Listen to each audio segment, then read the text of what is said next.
Okay, um, this is going to be titled World of Warcraft for Nubs Choosing a Class. Um, I've had a couple friends recently decide that they were going to start playing World of Warcraft, so I thought I would put up a video to help them decide what they wanted to play, what they wanted to do, how they wanted to play the game, and just stuff like that. So, jump right into it. First, let's go through your races. You've got the Horde, which right now are under the lead of Garrosh Hellscream, and then you got your Alliance, who are under King Varian Wyrm. In the Alliance, you got your humans, got your dwarves, got your night elves, got your gnomes, your Draenei, and the Worgens. The Horde, you got your orcs, your undead, your Tauren, trolls,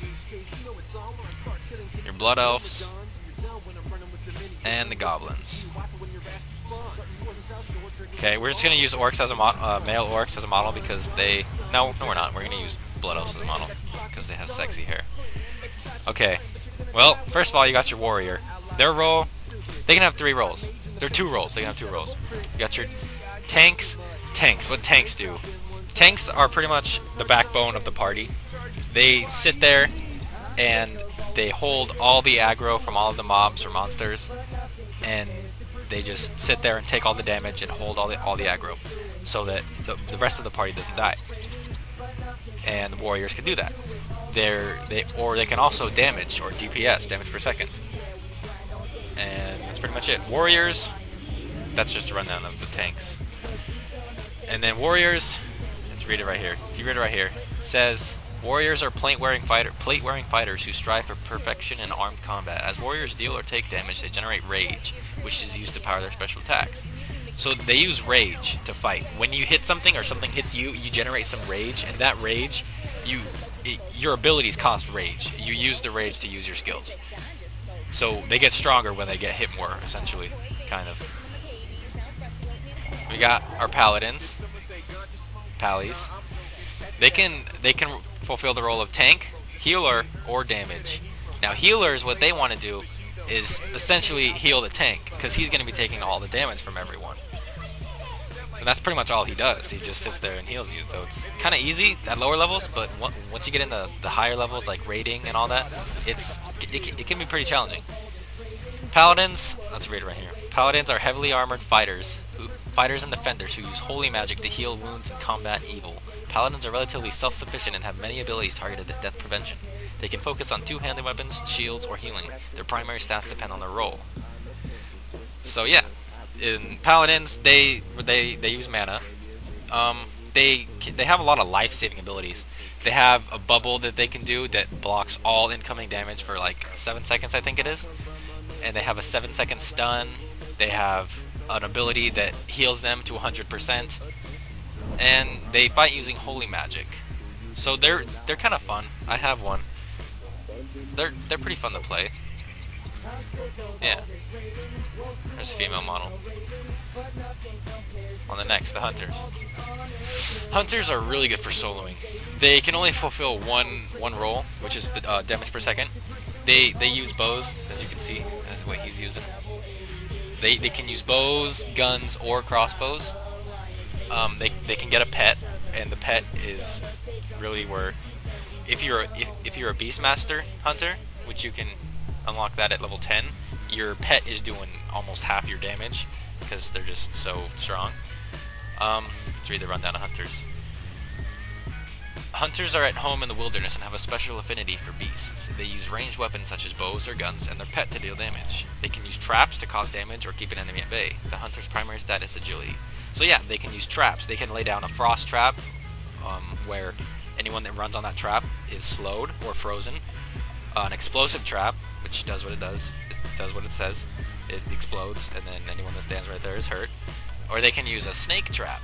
And that just, you step on it, and snakes come out, and they attack the person that stepped on it. So yeah, hunters are really fun.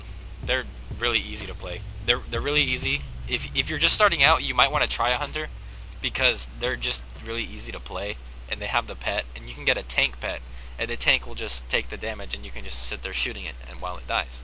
So they're really fun to play. They're really easy to like level up and everything. They're really good at soloing. And you have rogues, sneaky motherfuckers. They can fulfill the damage role. As you can see, they have 2 weapons. They can have 2 weapons. 2 daggers, 2 one-handed swords, 2 one-handed axes, maces, whatever. Let's read the rundown. Rogues often serve as assassins or scouts, though many are lone wolves as well. Rogues specialize in dual-wielding a variety of weapons, though the iconic rogue weapon is the dagger. Rogues can often sneak around enemies or attack an opponent from behind and try to finish them off quickly. Their primary stat is agility. So the rogues, they can stealth. I'm leveling one of these right now, actually. They're really fun to play like just on your own if you don't have any friends that play World of Warcraft. The rogue, he can stealth. They're really good in PvP because you can stealth, run up to somebody, essentially use 3 skills and they're dead because they're just, your abilities make such quick work of them. So you can get poisons, and you can poison your weapons, like a crippling poison where it slows them, a deadly poison where it does damage over time. There's a couple others. But yeah, they're really fun if you want to just solo and play by yourself and just have an altogether fun class. Then we got your priests. Classic healer. They use holy magic. I'm going to read the rundown. Priests are well-rounded healers with a variety of tools. However, they can also sacrifice their healing to deal damage with shadow magic. Within society, priests act as the spiritual leaders of their respective races. The priest's primary stats are intellect and spirit if healing.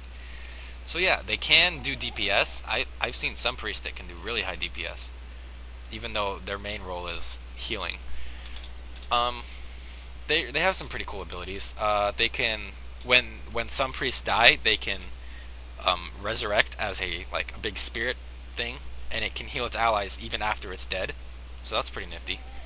Yeah, they're really fun if you want to play a healer. They're also shadow DPS for priests is really fun too. I'm getting into one right now. Next we got your mages. This is my favorite class. I'm gonna read a quick rundown. Mages are the iconic magic users of Azeroth and learn their craft for intense research and study. They make up for their light armor with a potent array of offensive and defensive spells. Their primary stat is intellect. So yeah, like it said, they have really light armor. They are really squishy. If you get someone like a warrior or someone that can hit really hard on these guys, they go down pretty fast. But like it says, they have a really huge range of spells they can use. They can freeze enemies. They can blow enemies up with fire. They can slow them with arcane magic. They can turn them into a sheep. They can fucking go all over the place with teleport. They teleport. You can go to any city, or you can even sell those portals and make a few gold off of them, which is pretty cool. They use mana, yes. They frost, fire, or arcane damage. They're really fun to play. I wouldn't recommend them as a first class because they can be kind of difficult to master, and you're just in PvP you're probably gonna go down really fast. Even in PvE you're gonna die pretty fast. If something gets on top of you, you're gonna just go down because they can only wear cloth. Next up we got our warlocks. Warlocks, I'll read the rundown. Warlocks deal fire or shadow magic to damage, drain or curse their enemy. They can drain souls to power their spells. Warlocks can convert their health into mana or summon group members to their locations. Warlocks are feared in some alliance societies while considered great leaders in some horde societies. As casters, the warlock's primary stat is intellect. As you can see, they like the hunters, they have a little pet right here. They can get multiple pets. They can get imps, which is this thing. They can get a void walker. They can get a fell guard, a fell hunter, an infernal. I think there's a few others. There's a succubus. They really rely on dot spells, damage over time. So in PvP, you'll see these guys.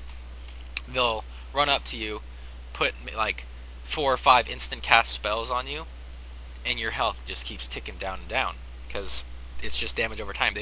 They have some casting spells, but they don't need them really. Well, they do need them, but it's more of a damage over time because their dots or damage over time, like I said, they tick so quick and they deal a bunch of damage. So they're fun if you just wanna. They're really fun for PvP if you you want to try one out. I wouldn't recommend them as a first class, because they're clothies and they can be kind of squishy, and they're kind of hard to get the hang of. So yeah, there's that one. And then there's 2 more classes. We'll go with the Tauren.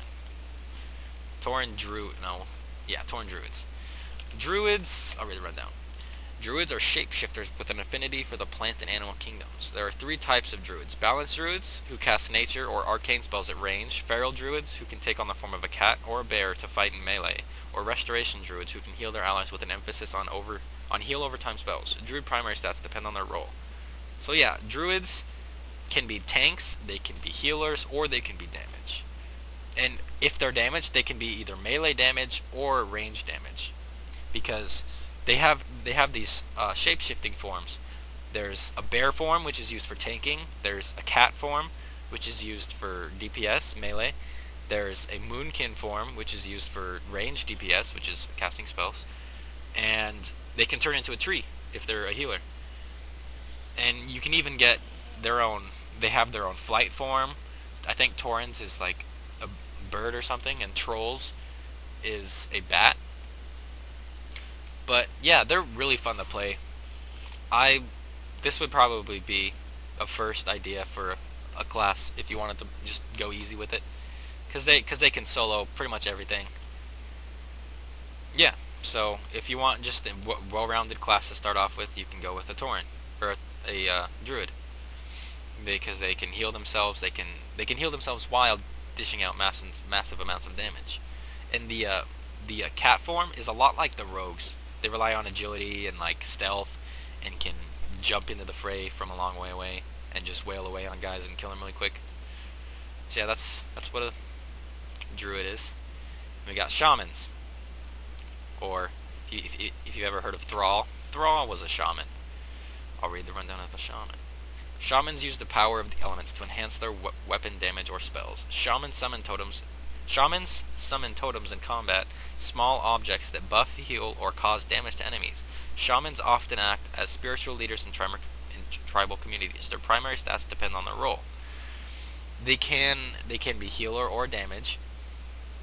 As a healer, you're gonna find yourself not running out of mana as fast as other classes.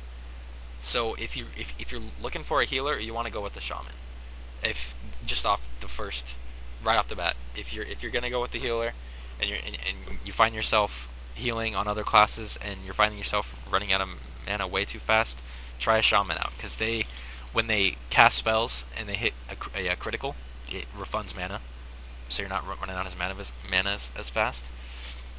And damage per second, they can be enhancement or elemental. Elemental is like range damage. It's kind of like a mage. You're just casting spells at them from a long ways away, and they can still do pretty good damage. And then you have enhancement, which is kind of like a rogue, except you can't stealth. And they cast spells at melee range and strike with 2 weapons. So, and enhancement is really good for soloing stuff. If you just want to level on your own, a shaman's really fun to play, because they have these totem things back here, and you can get totems that summon earth elementals, fire elementals. They heal you, they damage the enemy, they just do all sorts of stuff, and they're really fun. I have one myself. And then we got our last class, the Death Knight.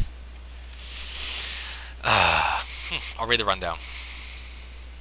These former agents of the Scourge have now allied themselves with the Alliance or Horde. Death Knights are a hero class, which means they start at high level. They start at level 55. Death Knights use runes as their primary resource. Each of the three types of rune is used for different abilities. Death Knights have more range capabilities than most melee classes, with an emphasis on causing diseases and doing damage with their undead pets. Their primary stat is strength, and also stamina if tanking. So yeah, they can be tanks and they can be DPS. I have a friend, Death Knight, who's the DPS is off the charts. It's crazy. They start at level 55, meaning you're not going to be able to play one of these until you have another character that's level 55.